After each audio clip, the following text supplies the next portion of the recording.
You work 60 hours a week. You show up early. You stay late. You say yes when others say no. You follow the rules. You sacrifice your time, your energy, your health for the job, for the team, for the promise of someday. You are loyal. You are honest. You take pride in doing things the right way. And yet, somehow, you are stuck. Stuck watching someone who cuts corners, who talks more than they work, who lacks your skills but knows the right people rise higher, faster, living the very life you thought you had earned. And you are left with a single burning question that echoes in the silent hours of the night. What did I do wrong? But maybe that's the wrong question. Maybe the real question is, what lie have I been told? From childhood, you are taught a simple formula. Hard work leads to reward. Effort equals outcome. If you just grind long enough, the system will eventually notice, recognize, and repay you. But what if that formula is broken? Worse, what if it was never real to begin with? What if it was a carefully constructed cage, and your belief in it was the very lock on the door? Friedrich Nietzsche, the German philosopher who shattered illusions and exposed the hidden architecture of human belief, saw this with terrifying clarity. He wrote that what we call moral labor, the kind of work glorified for its sacrifice, its obedience, its humility, is not noble. It is a form of spiritual slavery, a psychological trap designed not to uplift you, but to keep you in your place. Morality is the herd instinct in the individual. Friedrich Nietzsche. Here's the uncomfortable truth.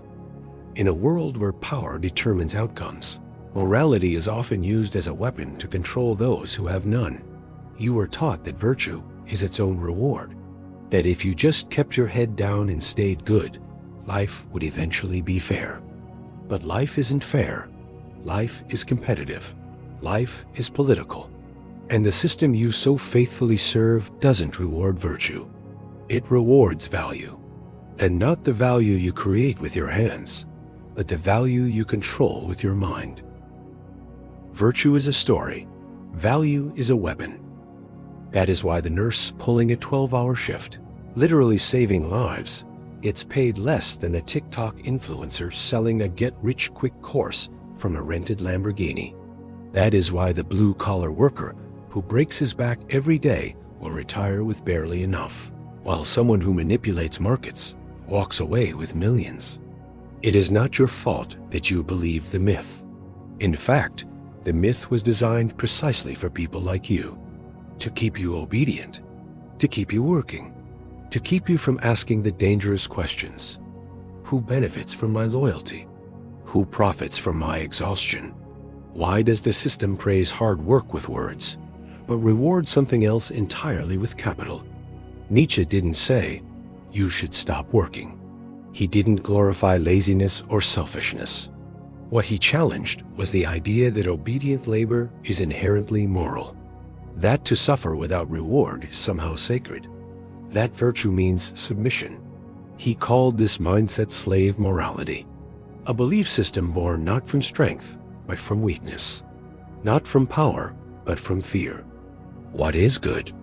All that heightens the feeling of power, the will to power, power itself in man. What is bad? All that proceeds from weakness. Friedrich Nietzsche.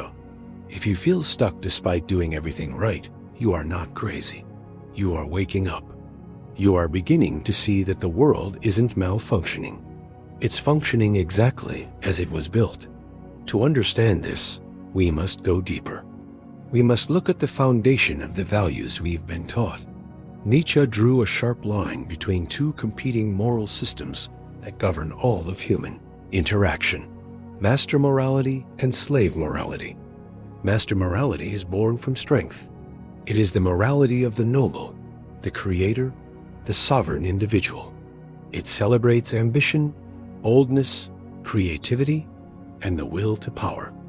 It does not wait for permission. It does not ask to be recognized. It declares its own value. The one who holds master morality defines good by what enhances their power, their freedom, their capacity to build and command. For them, strength is not a threat, it is a virtue. And virtue is whatever affirms life. Slave morality, on the other hand, is born from weakness. It emerges from those who cannot compete on the battlefield of power. So they perform what Nietzsche called the transvaluation of values. They redefine the rules. They claim that humility is superior to strength, that obedience is nobler than dominance, that suffering is a sign of moral purity. In this system, the qualities that once defined weakness are reframed as virtues, because it's the only way the powerless can find dignity in a world they cannot control. And here is the trap. Once this moral code spreads, it becomes sacred, untouchable. It's no longer seen as a strategy for survival. It's taught as absolute truth. This is how moral labor came to be praised. The idea that good people sacrifice, that honorable people serve, that virtue lies in doing your duty and expecting nothing in return. We romanticize the worker who never complains, who always says yes, without realizing that this narrative serves only those who benefit from it. Nietzsche would tell you, you are not rewarded for your morality. You are pacified by it. You are praised for being dependable, not to empower you, but to keep you from asking dangerous questions. The system throws you a title, a plaque, a raise just big enough to keep you hopeful, but just small enough to keep you dependent. And all the while, the true currency ownership, control, power remains out of reach. Slave morality praises the cage. Master morality builds the key. So why does this belief, this slave morality, still hold so much power?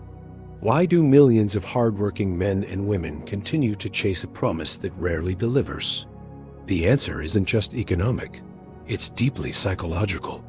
It starts long before your first paycheck. From childhood, we are indoctrinated with a comforting lie that the world is fair, that good things happen to good people, that justice will prevail. Stories, cartoons, school lessons, they all repeat the same refrain. If you do what's right, you'll be rewarded. His belief has a name. Psychologists call it the just world fallacy, the cognitive bias that makes us believe that the world is inherently fair, that effort equals outcome, that what you give will always come back. It's a beautiful idea. It gives people hope. It helps us make sense of suffering. But it is not true. And clinging to it, especially in a system designed to reward power over principle, isn't just naive, it's dangerous. Hope, in reality, is the worst of all evils because it prolongs the torments of man. Friedrich Nietzsche. While you're working late, double-checking spreadsheets, and fixing problems you didn't cause, someone else is learning how to play the board. While you're saying yes, being polite, and taking on the extra shift, someone else is building alliances, studying leverage, and understanding exactly how to make the system work for them. You believe you're being moral, they're being strategic. And in this world, strategy wins. That's why the engineer who keeps the servers running gets laid off, while the reputation advisor with political connections gets promoted.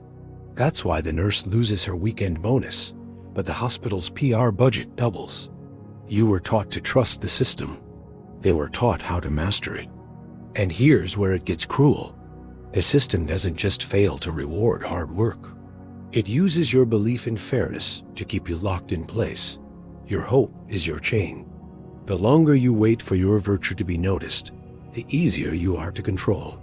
Because people who believe in justice don't rebel. They don't demand more. They keep waiting for recognition, for fairness, for a someday that never comes. This isn't just about money. It's about mindset. It's about understanding that if you keep showing up with the wrong map, you will never reach the right destination. The rules you were taught were designed to produce good workers, not powerful people. Because the people who taught them to you, they understood the game. They just needed someone else to keep playing it. There are no beautiful surfaces without a terrible depth. Friedrich Nietzsche. So if the world isn't fair, if virtue doesn't lead to victory, then what does? How do you survive without becoming ruthless? How do you move forward without losing your soul? The answer isn't to abandon morality. It's to stop worshiping the morality of weakness. To stop treating sacrifice as a strategy. The solution is to overcome the morality of the herd and become someone who doesn't just follow rules, but writes new ones. Someone who doesn't need permission to live with purpose. In Nietzsche's words, that person is the Bermensch. Not a tyrant, not a villain, but a fully realized individual. A creator of values. The Bermensch doesn't sit quietly hoping to be seen. He defines his own meaning. He doesn't wait to be promoted. He creates impact on his own terms. He understands the system, but isn't enslaved by it. He knows when to play the game and when to change the board. He understands that power isn't evil. It's necessary. Not power over others, but power over yourself, your direction, your destiny. Escaping the cage of moral labor means letting go of something deeply comfortable, your attachment to being seen as good. It means being willing to disappoint people who benefit from your silence. It means being willing to stand alone for a time while you build a new foundation. This is where power comes in, not as something you take from others, but something you claim for yourself. Power to create, power to say no, power to build systems where you are not just earning, but owning. It might mean starting your own business. It might mean learning negotiation, setting boundaries, and saying, I won't do this anymore, and meaning it. These are not betrayals of your morals. These are expressions of your maturity. The secret of reaping the greatest fruitfulness and the greatest enjoyment from life is to live dangerously. Friedrich Nietzsche. The truth is, if you don't learn how to play the power game, you will always be a pawn in it. The key is to use power as a tool, not a trophy. Let your ethics guide your direction, but let strategy carry your decisions. The future doesn't belong to the obedient. It belongs to the clear, the conscious, the ones who merge principle with power. So if you're tired of waiting, if you're done with the myth that sacrifice is enough, if you're ready to think deeper, act smarter, and live on your own terms, this is where it begins. This was not a lecture. It was an awakening. The kind of philosophy that doesn't just explain the world, but gives you the tools to reshape your place in it. If you are ready to stop being a good worker and start becoming the architect of your own future, make a declaration. Comment below. I am the architect. Subscribe, and let's start building.